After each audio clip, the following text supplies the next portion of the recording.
Hey everyone, welcome to the channel where we talk about all things movies. If you love talking about movies and staying up to speed on what's in theaters and what's worth checking out, be sure to hit that subscribe button. I usually post 2 or 3 reviews a week for the new stuff that's hitting theaters. Alright, with that, let's get into today's review, which is for The Crimes of the Future, which I just saw today in the theater. So diving in, we'll start with just a brief synopsis. In this movie, humans adapt to a synthetic environment with new transformations and mutations. With his partner Caprice, Saul Tenser, celebrity performance artist, publicly showcases the metamorphosis of his organs in avant-garde performances. So my anticipation coming into this movie was, I would say it was middle of the road. I've seen a trailer for this and I recognize some of the actors like Viggo Mortensen and Kristen Stewart, but I didn't really know that much about it. I think the trailer was hard to know, what the movie was actually going to be about. And then I also was aware that it was at, I think in like the 70% or something around that, upper 70s, low 80s on Rotten Tomatoes. I had glanced at. So I had, I'd say, medium expectations going into this. But with that, let's get into the movie and what I thought about it. And as always, we'll start off with the things that I liked about the film. And first and foremost, I really liked the opening. I thought it very much set the tone of the film. And yeah, and got you in the mindset to kind of be able to digest what was going to come for the next almost 2 hours of a film. So without going into spoilers for that, because I mean, it is the first scene, so I don't know if I'd call it spoilers, but it's definitely something I think to experience without really knowing what's gonna go on. But that said, it certainly poses questions and has you wondering kind of what's going on, but also is a little bit shocking and that sort of thing. So I really like that it set the tone that way, and then seeing how that kind of folded into the rest of the film as the story kind of played out. So yeah, opening scene was great. I thought the kind of continuing on the theme of tone, I thought the music for the film was very good. It was composed by Howard Shore, who did the Lord of the Rings movies, and he's done other stuff, but that's I think the highlight of his career. But he doesn't have too many themes in this movie, but the main theme I think is very recognizable, and so like just sets the tone so well throughout the film. Next up, I thought the acting was very good, coming across the board from the leads, whether that was Viggo Mortensen or let's see, what's her name, Leah Sadu, Sado, if I'm saying that correctly, and then Kristen Stewart.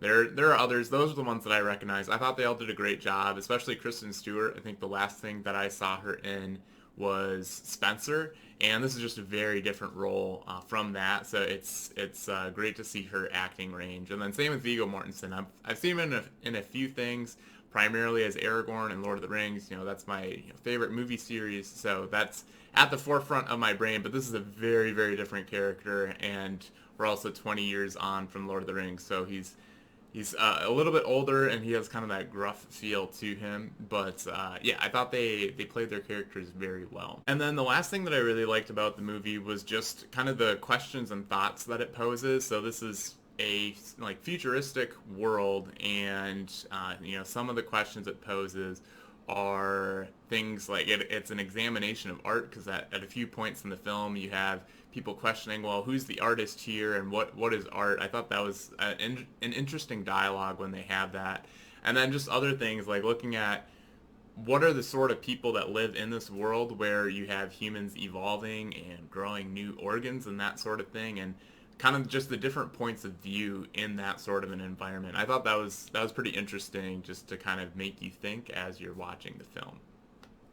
So that kind of leads into a couple of the negatives. I didn't have too many negatives, but given that I thought for me at least, the story in the film was very dense. Like I had to really pay attention to try to follow what was going on, and even then I felt like I still didn't quite fully follow it, and to do that I would need to rewatch the film.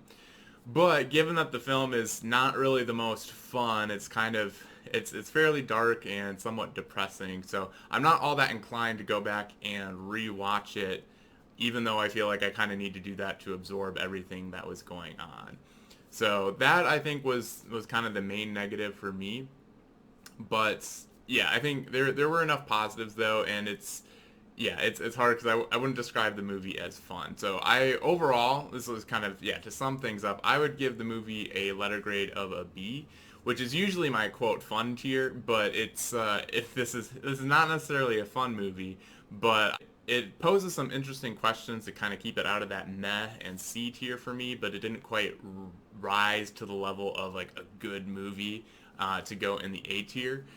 But overall, yeah, I think this is an interesting film that takes a look at a futuristic world and examines some questions that I think are have interesting discussions around those questions.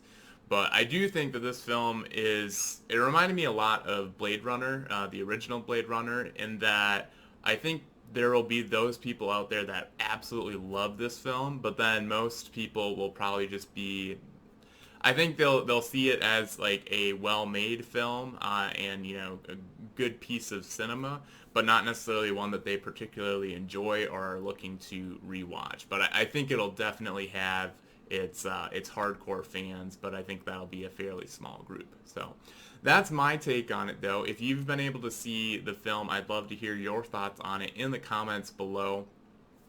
Were you pretty similar to me where you found it kind of interesting but didn't absolutely love it, or were you one that absolutely perhaps you just didn't like it whatsoever, or hopefully you liked it better than me? So I'd love to hear your take on it in the comments below.